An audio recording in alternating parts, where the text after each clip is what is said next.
Bonjour à toutes et à tous et bienvenue justement sur cet espace ressources où on va vous présenter justement plusieurs entreprises qui vont s'attaquer à un enjeu majeur qui concerne tout le monde, c'est notamment les émissions de gaz à effet de serre, les émissions de CO2 et les pollutions liées dans l'air. Alors pour ce faire, on a beaucoup de solutions qui commencent à émerger et aujourd'hui on a l'honneur justement d'en accueillir deux. Et pour commencer un peu cette session, on accueille Christophe de Talano Technologies qui va venir nous présenter un peu ce qu'il fait.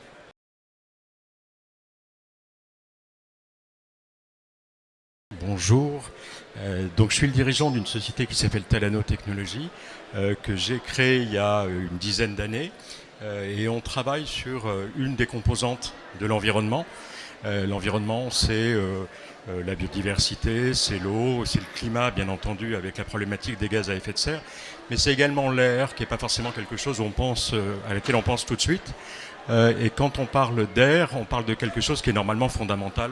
Autant de l'eau, vous pouvez acheter une bouteille d'eau et boire de l'eau propre. L'air, vous faites avec ce que vous avez. Donc c'est un droit fondamental et on n'y attache pas assez d'importance. L'air, les chiffres sont toujours assez impactants. On parle de 300 000 morts par an en Europe uniquement. C'est la première cause de mortalité environnementale aujourd'hui. Si on se concentre sur, il y a différentes sources d'émissions. Il y a l'habitat avec le chauffage, l'industrie bien entendu, l'agriculture et puis il y a les transports. Les transports, c'est une des composantes importantes de l'émission. Le transport, c'est à la fois les gaz à effet de serre, donc ce qui va sortir du pot d'échappement, le CO2, le NOx, un certain nombre d'autres polluants, et puis ce sont des particules. Alors les particules fines, c'est quelque chose qui n'est pas forcément visible, et dans les particules fines, il y a plusieurs sources d'émissions que l'on va pouvoir retrouver. Donc, comme vous le savez peut-être, en fait, une particule, plus elle est petite, plus elle est dangereuse. On ne s'intéresse pas forcément à sa composition chimique, c'est vraiment la taille et la forme de la particule qui pose un problème. Sur les sources d'émissions, vous avez la fameuse classification avec les PM15 dont vous entendez parler de temps en temps, 10, 5 et ainsi de suite. Une fois de plus la particule est petite, plus elle est dangereuse. Une des sources majeures d'émissions aujourd'hui sur un véhicule, ce sont les freins. Ce n'est pas forcément ce à quoi on pense en premier lieu.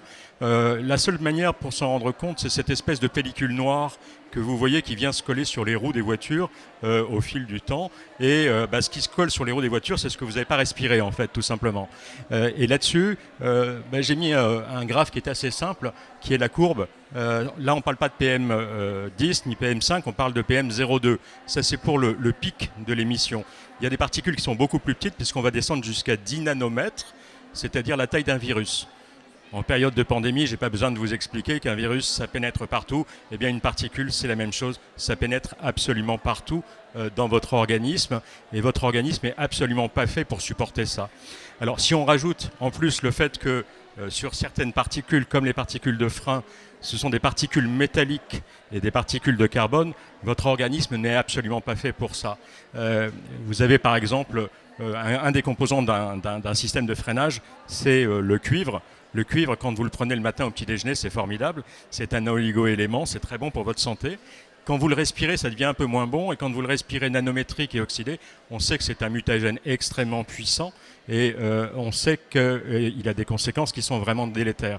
Alors, je ne vais pas noircir parce que ce n'est pas la peine, ça suffit. Mais ce n'est pas que l'automobile, c'est aussi le transport ferroviaire. Sur une automobile neuve aujourd'hui, quand vous l'achetez, c'est la première source d'émission, comme je disais. 40% de l'émission du véhicule, ce sont ses freins sur les particules. Très loin devant le pot d'échappement, ce n'est que 20%. Ce n'est plus que 20% aujourd'hui sur un véhicule neuf. C'est la première source d'émission d'un train, c'est la première source d'émission du métro. Cette espèce d'odeur un petit peu caractéristique du métro, c'est justement ces émissions de freinage avec des taux de particules qui sont extrêmement élevés. Donc on a décidé d'essayer de trouver une solution. Donc Talano, c'est une société d'ingénierie, on est basé à Paris. On a la chance et l'immense privilège d'avoir BPI comme actionnaire chez nous. Ils nous ont aidés dans notre développement. Et on est une société d'ingénierie qui a trouvé une solution pour réduire cette émission. On peut la réduire de 90% à 95%, ça dépend des véhicules. et on était en attente d'une réglementation. Les constructeurs automobiles ne sont pas des philanthropes, ils ne font pas quelque chose juste pour rire, ils font quelque chose soit parce que c'est bon pour le marketing, ça leur permet de vendre plus de voitures, soit parce qu'ils sont obligés de le faire au travers de la réglementation. Alors jusque-là, il y a eu une réglementation qui s'appelait Euro 6, qui ne prenait en charge donc que 20% de l'émission, celle du moteur. La prochaine réglementation, donc, qui a été sortie et publiée par la Commission européenne au mois de novembre et qui devrait s'appliquer à partir de 2025, va prendre en charge les freins. Et donc c'est un pas important. Alors pour l'instant les pneus sont mis à part, c'est des particules plus grosses qui collent à la route, ce n'est pas des particules que vous inhalez, c'est un vrai problème environnemental. Là encore les particules de frein, c'est un problème à la fois environnemental et sanitaire. Pour cela, on attend avec impatience. Donc, ça a été mis dans la norme Euro 7 et on attend son application pour pouvoir avancer. Si vous réfléchissez, en fait, là encore, sur une voiture automobile, vous ne trouvez rien qui ne soit pas dédié purement au conducteur et à l'acheteur. Tout ce qui n'est pas dédié au conducteur et à l'acheteur, c'est obligatoire à ce moment-là par une réglementation. Tout le reste, c'est parce que c'est bien pour vous en tant que conducteur ou en tant qu'acheteur, pour votre confort, pour votre sécurité, pour votre agrément. Mais tout le reste, ça doit être réglementaire. Sinon, effectivement, on n'aurait jamais eu des pots catalytiques qui auraient fait baisser les émissions drastiques des pots d'échappement. Donc ça passe par ça. Alors, on a une solution qui est sur le principe est très très simple. Il fallait juste l'appliquer. Pour l'instant, on est les seuls au monde à faire ça. Je dis c'est simple, mais la mise au point était un petit peu plus longue et un peu plus compliquée. Ça a mis plusieurs années. Alors, j'imagine que vous ne démontez pas vos plaquettes de frein tous les jours. Donc, je vous ai mis une image. C'est l'image qui est au-dessus. Une plaquette de frein, c'est un espèce de haricot. Il y en a deux. Et puis, au milieu, il y a un disque et une pince qui vient serrer pour arrêter le véhicule, tout simplement. On la modifie avec cette espèce de rainure que vous voyez au bout. Et en fait, la rotation, tout simplement, du disque va entraîner les particules jusqu'à cette rainure. Ça tombe dans cette rainure. Derrière, c'est connecté avec un petit aspirateur. Les gens de l'industrie automobile, au départ, pour se moquer de nous, disaient qu'on était les Dyson du frein. Moi, être Dyson, ça me va très très bien. Donc, on vient tout simplement aspirer. Alors, il y a là encore toute une manière de le faire. C'est pas juste on allume, on éteint. C'est un peu plus complexe que ça. Et on vient stocker le tout dans un filtre qui est stocké sous le capot moteur. Pour le protéger, avec un filtre qu'on va changer tous les 30 000 km ou tous les 2 ans, au même temps que vous allez faire la révision normalement de votre voiture. Pour ça, derrière, on va rentrer dans une logique d'économie circulaire. À l'intérieur du filtre, il y a donc ces particules. Les particules de carbone, c'est pas très intéressant. Par contre, des particules métalliques, on peut faire de l'économie circulaire. On peut les recycler et c'est ce que l'on se propose de faire. Donc on fait ça avec une grande entreprise française que tout le monde connaît qui s'appelle Veolia, qui est aussi au capital chez nous. Il y a dedans un certain nombre de métaux qui sont des métaux très intéressants et qui peuvent être revalorisés. Et c'est ce que l'on va faire dans le futur. Donc on espère pouvoir mettre ça en place à partir de 2025-2026 avec toute l'industrialisation à la fois de du petit aspirateur que vous voyez au milieu qui est jaune qui est vert et noir et qui est donc connecté au frein pour pouvoir aspirer et stocker ces particules. Là encore, sur le principe, c'est relativement simple. Pour le ferroviaire, les choses tournent déjà puisque pour ceux qui utilisent la ligne C du RER, on est en trafic commercial tous les jours avec des passagers à l'intérieur sur un certain nombre de trains. Donc vous allez peut-être utiliser un train plus propre grâce au développement que l'on fait en collaboration avec la SNCF et la région Île-de-France. Et puis après, il y a l'autre partie qui est les véhicules lourds, donc que ce soit les bus, les camions. On a une expérimentation avec la ville de Paris sur les camions poubelles. Alors le camion poubelle, quand j'ai dit ça à mes ingénieurs, au début, ils n'étaient pas très contents. Ils préféraient travailler sur une Ferrari, c'est plus rigolo. Mais un camion poubelle, ça passe son temps à accélérer, à freiner, parce qu'il faut faire la tournée très très vite. Donc ils sollicitent leurs freins de manière outrancière. Leurs freins émettent pratiquement autant de particules que l'équivalent de 200 pots d'échappement. Un camion poubelle, ça émet autant de particules que 200 pots d'échappement de voiture. D'où l'idée de vraiment traiter ce problème rapidement. Et puis après, il y a les bus, tous les camions de livraison sur les derniers kilomètres qui sont des points que l'on va traiter également. Pour l'instant, essentiellement en Europe pour la partie routière, et puis pour le reste, pour le ferroviaire, c'est beaucoup plus globalisé. On est en train de faire quelque chose en Asie qu'on va annoncer bientôt. On avait été sélectionné par la ville de Séoul également. Donc voilà, c'est un problème global qui se diffuse doucement. C'est là encore pas la problématique qualité de l'air la plus connue, mais elle est très très importante. Donc ravi de vous l'avoir présentée.